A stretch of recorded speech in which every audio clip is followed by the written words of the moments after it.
कुन्देन्दु तुषारहारधवला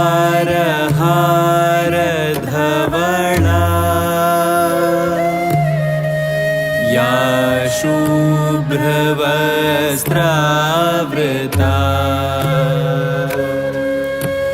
या वीणावरदण्डमण्डितकरा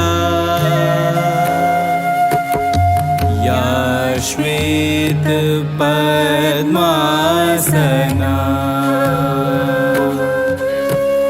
या ब्रह्माच्युत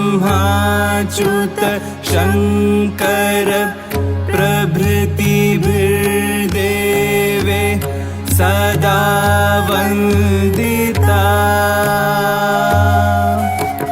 सा मा पातु सरस्वती भगवती निःशेष जाड्यापहा। ॐ वसुधैव कुटुम्बकम् ॐ वसुधैव कुटुम्बकम् ॐ वसुधैव कुटुम्बकम्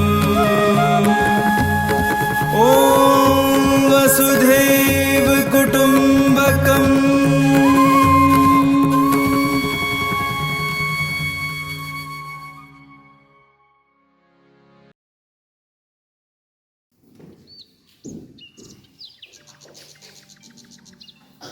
ऋषि मुनि ने देखा था सपना, वेद पुराण अपनाया जग ने, जिससे निकला नाट्य शास्त्र अपना। भरत मुनि ने सूत्र बनाया, आंगिकम वाचिकम आहार्य सात्विकम, यही है अपना वसुदेव कुटुम्बकम। वसुदेव कुटुम्बकम। पूर्व रंग समाप्त हो गया है। चलो जो कुछ सीखा है उसका अभ्यास करो। यह नवीन प्रयोग है, इसमें तनिक भी चूक नहीं होनी चाहिए। अरे आप ऋषिगण, प्रणाम स्वीकार करें मुनिवर। सदा स्नेही बने रहो, सदा स्नेही बने रहो। ये ऋषिगण किस प्रयोजन से आना हुआ? हे मुनिवर, जब से आपने नाट्य शास्त्र की रचना की है, हमारे हृदय में कई प्रकार के प्रश्न उठ रहे हैं। हम उन्हीं के उत्तर लेने आपके पास आए हैं। पूछो पूछो, निसंकोच पूछो। अरे आप खड़े क्यों? बैठो बैठो। गुरुवर, नाट्य शास्त्र की उत्पत्ति कैसे हुई और इसका उद्देश्य क्या है? आपने बहुत अच्छा प्रश्न किया। यह प्रश्न केवल नाटक को नहीं बल्कि जिंदगी के सार को समझाने का माध्यम है। जब त्रेता युग में मनुष्य काम और लोभ से वशीभूत होकर अधर्म और संघर्ष की तरफ बढ़ने लगे, तब इंद्र जी ने ब्रह्मा जी से प्रार्थना की कि कोई ऐसा माध्यम हो जिसमें देखना और सुनना एक साथ हो, जिससे मनुष्य धर्म और काम मोक्ष के रास्ते पर लौट सके। जिसके लिए ब्रह्मा जगत पिता ने नाट्य वेद की उत्पत्ति की है। साधु साधु। लेकिन गुरुदेव, वेद तो ज्ञान का भंडार है, जगत का रहस्य छुपा है उनमें। वेद स्वयं में इस उद्देश्य की पूर्ति के लिए पर्याप्त है, फिर ये नया वेद गुरुदेव। इसीलिए कि वह समस्त जन को सुलभ हो, सामान्य जन को नाटक के माध्यम से शिक्षा और धर्म के मार्ग पर ले जा सके। इसी मंगल उद्देश्य के साथ ब्रह्मा जी ने चारों वेदों को मिलाकर नाट्य वेद की उत्पत्ति की है। साधु साधु। चारों वेदों के तत्व वो क्या है गुरुदेव? रुको रुको, बताता हूँ। ये जो पाठ सुन रहे हैं आप, ये ब्रह्मा जी ने ऋग्वेद से लिया है। इस सुंदर गान का आधार सामवेद है। यजुर्वेद से अभिनय और अथर्ववेद से रस लिया गया है। इन चारों वेदों के अंगों को लेकर नाट्य शास्त्र की उत्पत्ति हुई है। साधु साधु। परंतु मुनिवर, तो ये नाटक तो केवल देवताओं के लिए बनाया गया है? नहीं, यही संशय दानवों ने ब्रह्मा जी से पूछा था। तब ब्रह्मा जी ने उत्तर दिया। क्या उत्तर दिया गुरुदेव? कि नाट्य शास्त्र सबके लिए है। मनुष्य, दानवों, देवताओं के समस्त शुभ अशुभ कर्मों को दिखलाने वाला इस शास्त्र में त्रैलोक्य का अनुकीर्तन है। नाटक में सुख से, थकावट से तथा शोक से पीड़ित वाले लोगों को विश्राम देने वाला होता है। इसमें तो समस्त रस, समस्त भावों, समस्त शास्त्रों, शिल्पों और कार्यों का सही वेश है।